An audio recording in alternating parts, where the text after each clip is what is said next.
কল্যাণীতেও মহকুমা শাসকের অফিসের বাইরে তৈরি হয় উত্তেজনা। বিজেপি বিধায়ক অম্বিকা রায় তিনি তার গাড়ি ফিরে সেখানে বিক্ষোভ দেখাতে থাকে তৃণমূল কংগ্রেস। বাধা দেওয়ার অভিযোগ উঠছে, কোন রকম ফাইল কাগজপত্র নিয়ে ঢুকতে দেয়া হবে না অম্বিকা রায়কে, এমনই দাবি তৃণমূল কর্মীদের।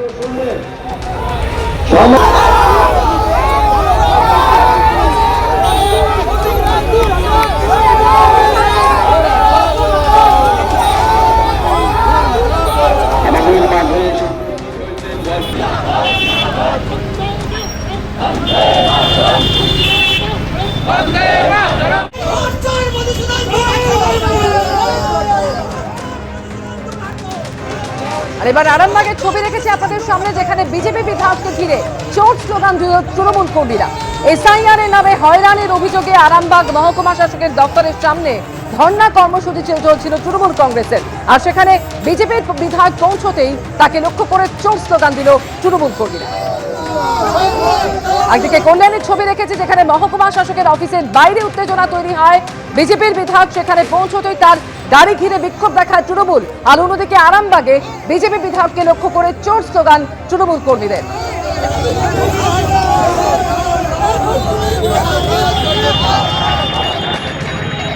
আজকে এসডিও অফিসের সামনে যেভাবে একজন বিধায়ক যদি নিরাপত্তা না পান, যদি তিনি এরকম বিক্ষোভের সম্মুখীন হন, তাহলে আমার আরামবাগ বিধানসভার যারা আছেন, যারা ফর্ম 6 ফর্ম 7 জমা দিতে আসবেন, তাদের অবস্থাটা কি হবে সেটা আপনারা খবর করুন। এসআইআর এর নামে নির্বাচন কমিশন যে হেনস্থা করছে, এসআইআর নিয়ে তুমি যাও না ভাই, সিইওর অফিসে যাও না। 1 লক্ষ 1 কোটি লোককে নিয়ে তুমি কলকাতায় সিইওর অফিস তো সল্টলেকে হয়েছে, যাও যে রেজিস্ট্রেশন করো, গণতান্ত্রিক অধিকার। ওটা কোনো তৃণমূলের নেতা আমাকে চোর বলবে, তার উত্তরটা আমি তারকেশ্বরে দাঁড়িয়েছি, কোনো তৃণমূলের নেতার কাছ থেকে আমি সার্টিফিকেট দেবো না। আমাকে আরামবাগের 7172 জন মানুষ সার্টিফিকেট দিয়েছে। ওনারা মানুষকে খেপাচ্ছেন, মানুষের জীবন জীবিকা ভোটাধিকার নিয়ে মানুষ আজকে চিন্তিত, আর উনি এসছেন এখানে ছবি তুলতে, ফটো পলিটিক্স করতে। মধুবাবু চশমার কাঁচটা পরিবর্তন করুন, উনি বাংলা ল অ্যান্ড অর্ডার ঠিক ভালো করে বুঝতে পারছেন না।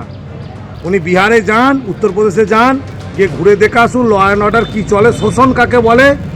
বাংলায় গণতন্ত্র বিরাজ করছে, পুলিশ প্রশাসন সুষ্ঠু প্রশাসন ব্যবস্থা করেছে। ওদের ধর্মই হচ্ছে এইরকম বিরোধিতামূলক কথাবার্তা বলা। কিছু নাই, দেখলেন তো মানুষ ওনার পিছনে পেছনে ক্ষিপ্ত হয়ে ছুটছে। ওনার অবস্থা কি? একটা বিধায়কের মোরালিটি বলে কিছু আছে?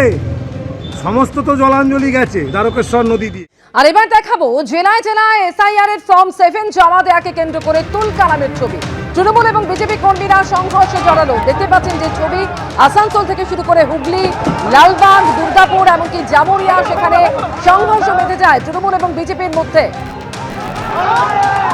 ফর্ম 7 জমা দেওয়াকে কেন্দ্র করে উত্তেজনা। বিজেপি কর্মীরা ফর্ম 7 জমা দিতে গেলে সেখানে বাধা দেওয়া হচ্ছে এবং সেই কারণে সংঘর্ষে জড়িয়ে পড়ল তৃণমূল এবং বিজেপি। দেখতে পাচ্ছেন জেলার বিভিন্ন জায়গার ছবি।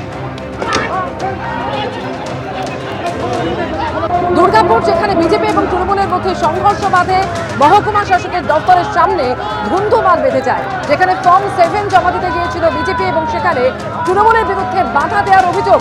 দুপক্ষের মধ্যে তুমুল সংঘর্ষ বাধে।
বিএনএসের 163 ধারা লাগু করা আছে মহকুমা শাসকের সামনে।